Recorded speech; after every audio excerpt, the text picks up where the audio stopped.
العطل L406 دوت بيقول لك ان الحصيره فيها مشكله، فاحنا بنطفي المكنه.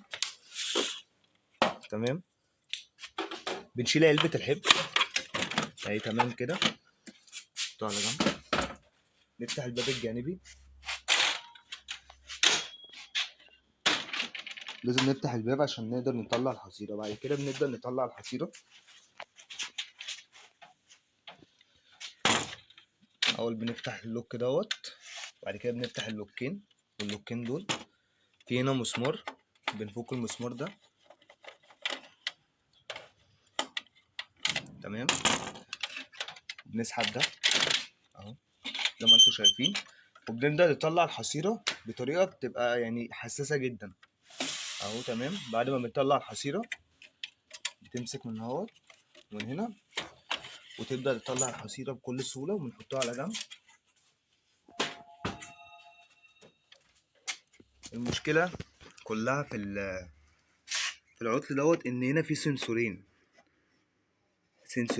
في سنسورين جوه اهوت. انا دلوقتي يعني اللي عليهم العلامات دول بالظبط، هم دول السنسورين اللي بيبقى فيهم المشكله. السنسور ده اللي جوه والسنسور ده، بنبدا ان احنا نرشهم باقاي.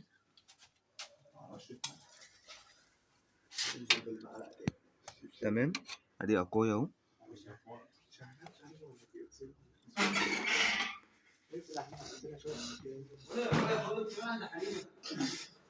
ادي اهو اقاي يا جماعه هنا. وبرده السنسور في نفس السنسور التاني نرشه باقاي كده، وبنبدا نقفل تاني ونشغل على طول اهو. اهو يا جماعه، ده السنسور اهو اللي انا موضح عليه اهو.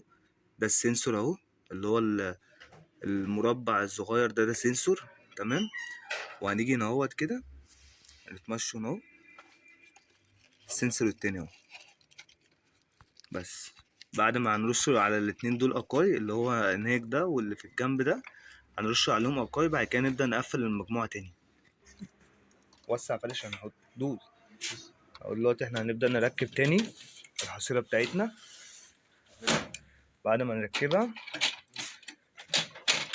هنقفل كل حاجه زي ما كانت. نعدل بس الاول اللوك. تمام، نقفل اللوكات، الاربع لوكات، واللوك بتاع الحصيره بنقفلوه. بعد كده بنرجع نربط المسمار ده تاني.